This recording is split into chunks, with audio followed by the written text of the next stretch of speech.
दोस्तों, चाहे मर जाना, लेकिन सावन में महिलाओं को ऐसे बाल कभी नहीं धोना चाहिए। घोर पाप लगता है। सुहागिन महिलाएं के इस स्थान को गंगा स्थल माना जाता है। जो आप अपने मांग को कैसे भरे कि आपके पति की आयु लंबी हो, उनका स्वास्थ्य हमेशा अच्छा रहे, आपके घर में बरकत रहे, कभी भी दरिद्रता का वास नहीं हो। खुद भोले भगवान भोलेनाथ आपके घर में प्रवेश करे, ऐसा क्या करे।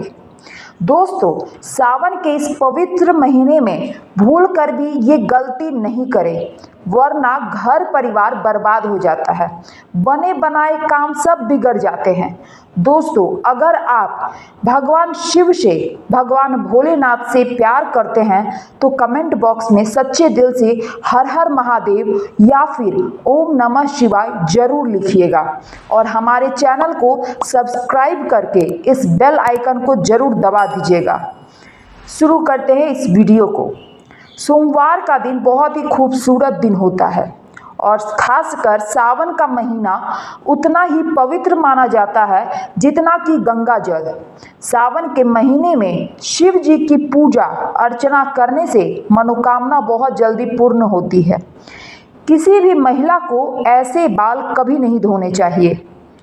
इससे उस महिला समेत पूरे परिवार को भुगतने पड़ते हैं, जैसे कि आर्थिक तंगी, आर्थिक बाधाएं या फिर तरक्की में बाधाएं, दरिद्रता, कष्ट, स्वास्थ्य आदि जैसी चीजें। स्त्री जो होती है वो घर की गृह लक्ष्मी होती है, घर की लक्ष्मी होती है, जो घर की सुख समृद्धि पर जो भी है वह उसी पर निर्भर करता है।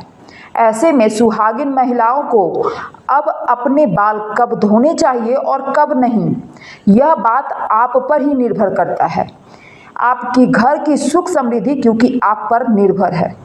हमारे हिंदू धर्मशास्त्रों में कुछ ऐसे नियम बनाए गए हैं जिनको करने से घर में सुख शांति और संपदा बढ़ती है, पति की तरक्की होती है। दोस्तों, हमारे धर्मशास्त्र जिसमें सुहागिन महिलाओं को बाल धोने के कुछ खास दिन बताए गए हैं, तो पहले बात करते हैं तिथि, अमावस्या और पूर्णिमा के एवं एकादशी। जो भी व्रत रखती हैं महिलाएं वो ध्यान दें इन बातों को। सुहागिन महिलाओं को बाल नहीं धोने की सलाह दी जाती है। किस दिन? अमावस्या, पूर्णिमा और एकादशी के दिन कभी भी सुहागिन महिलाएं अपने बाल ना धोए। ज्योतिष के अनुसार यदि देखा जाए तो इन दिनों चंद्रमा उच्च या नीच स्थिति में होता है। चंद्रमा हमारे मस्तिष्क को प्रभावित करता है। ऐसे में भी कहा जाता है कि जिस दिन महिलाएं व्रत करती हैं उस दिन उन्हें बाल नहीं धोने चाहिए, बल्कि वे व्रत के एक दिन पहले ही बाल धो सकती है या फिर धो लीजिए। और दूसरा, हमारे हिंदू पंचांग में तिथि के अनुसार ही व्रत और त्योहार मनाए जाते हैं। यह शुभ दिन है जो खास तौर पे आपको यह बात जाननी चाहिए कि हम कब बाल धोए और यदि किसी दिन हमें व्रत वाले दिन बाल धोना पड़ जाए तो हम कौन से उपाय करें जिससे हमारे घर में पति या किसी पर कोई मुसीबत नहीं आए और घर की सुख समृद्धि तरक्की भी बनी रहे। तो दोस्तों, चलिए जानते हैं। दोस्तों, रविवार का दिन, रविवार को व्रत भी रखते हैं और किसी अनिवार्य कार्य की वजह से आपको रविवार को ही बाल धोना पड़ जाए तो आपके लिए यह उपाय है। दोस्तों, आप गुड़हल के फूल ले लें और थोड़ा सा मसल कर उसका रस निकाल लें और उसे अपने बालों पर लगा लीजिए। इसके बाद आप बाल धो सकती हैं। सोमवार का दिन, दोस्तों, सोमवार के दिन बाल धो सकती है, लेकिन जो महिलाएं सोमवार का व्रत करती है या रखती है तो सोमवार को बाल भूल कर भी नहीं धोना चाहिए। लेकिन किसी अन्य कारणों से सोमवार व्रत के दौरान आपको बाल धोना पड़ जाए तो उसके लिए यह उपाय आप जरूर कीजिएगा। दोस्तों, पलाश के फूलों को अपने हाथों से मसल कर फिर उसे अपने बालों में लगाकर बाल धो लीजिए। इससे आपके ऊपर बनने वाले जो भी संकट है वो टल जाएगी और इससे आप पर भगवान भोलेनाथ भी क्रोधित नहीं होंगे और आपको भगवान भोलेनाथ का क्रोध का सामना नहीं करना पड़ेगा। मंगलवार, दोस्तों मंगलवार को बाल नहीं धोना चाहिए। माना जाता है कि इस दिन बाल धोने से आर्थिक परेशानियों का सामना करना पड़ सकता है, साथ ही साथ जीवन में भी कठिनाइयां आने लगती है। यदि किसी कारणवश मंगलवार को बाल धोना पड़ जाए तो उसके दोष से बचने के लिए करें यह एक उपाय। आंवले का रस या फिर आंवले का चूर्ण का पेस्ट बनाकर उसे अपने बालों में लगा लें और फिर आप बाल धो सकती हैं। बुधवार, दोस्तों बुधवार को महिला के बाल धो सकती हैं, कोई भी महिला बाल धो सकती है। पर यदि किसी महिला के छोटे भाई हैं या फिर छोटी बहन है तो वे इस दिन बाल ना धोए, क्योंकि बुधवार का अधिपति बुध ग्रह छोटे भाई बहन के कारक होते हैं। इस दिन बाल धोने का दोष हमारे छोटे भाई बहन को लगता है। इससे बचने के लिए यह आप उपाय कर सकती हैं।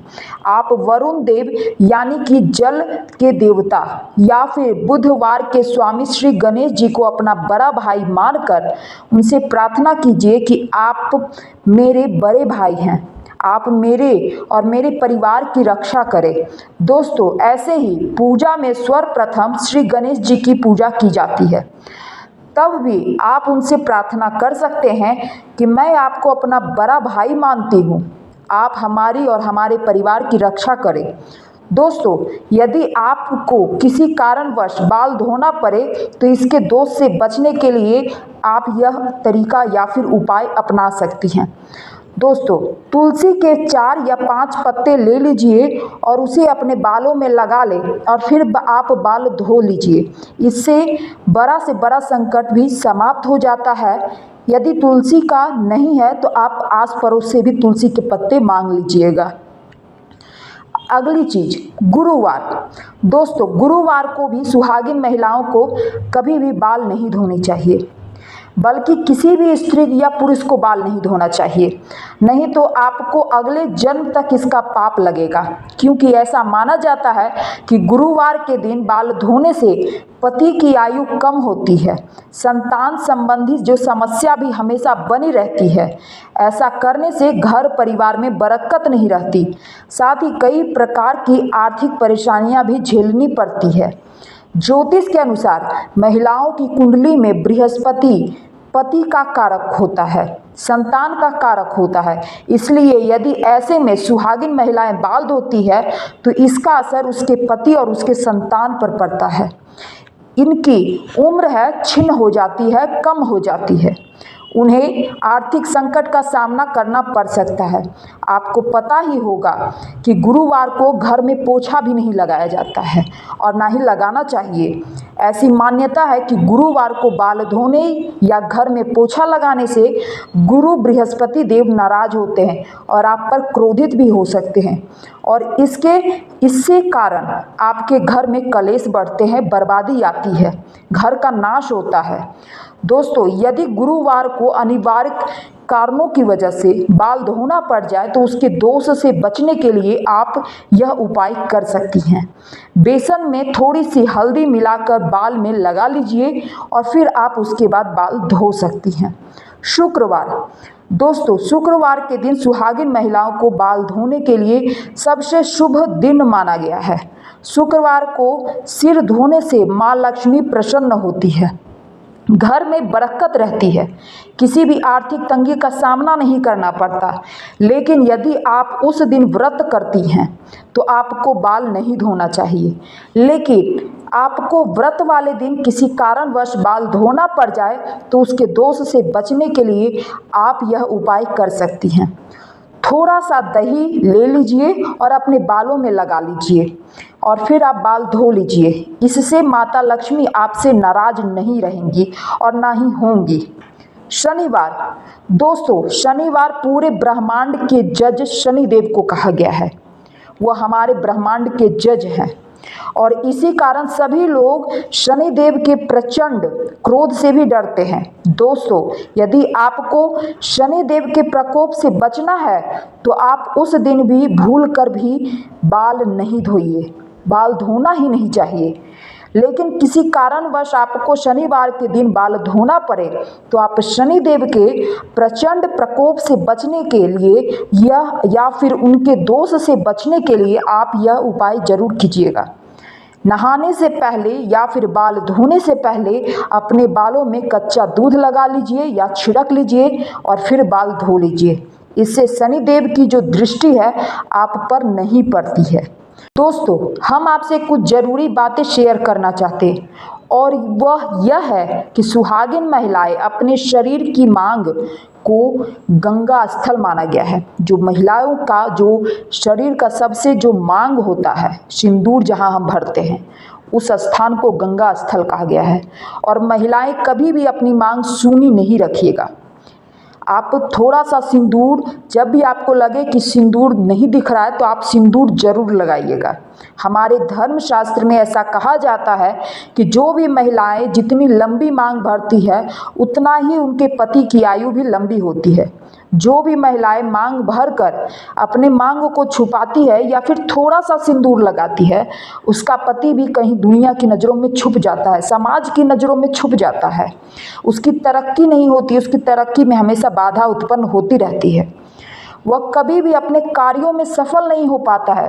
वैसा जो महिला का जो भी पति है वह हमेशा हार का मुंह देखता है। यदि ऐसी कोई हरकत कोई स्त्री या महिला, सुहागिन स्त्रियां कर रही है तो उसका पति कभी भी सुखी नहीं रह सकता। हमेशा उसे हार का ही मुख देखना पड़ेगा।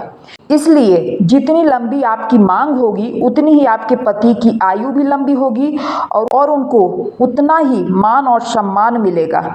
उनकी हमेशा सफलता उनके कदम चूमेंगे। तो दोस्तों, अगर आप सच्चे दिल से माता लक्ष्मी को प्रसन्न करना चाहते हैं और अपने घर बुलाना चाहते हैं तो कमेंट बॉक्स में ज़रूर लिखिएगा, माता लक्ष्मी आपका स्वागत है हमारे घर में। हमारे घर में माता रानी के लिए एक लाइक तो बनता है। और यदि आप अभी तक मेरे चैनल को सब्सक्राइब नहीं किया है तो अभी तुरंत करें, साथ ही बेल आइकन को ज़रूर दबा दीजिएगा और वीडियो को लाइक शेयर बिल्कुल करना मत भूलिएगा, ज़रूर कीजिएगा। तब तक के लिए नमस्ते, गुड बाय, ओम नमः शिवाय।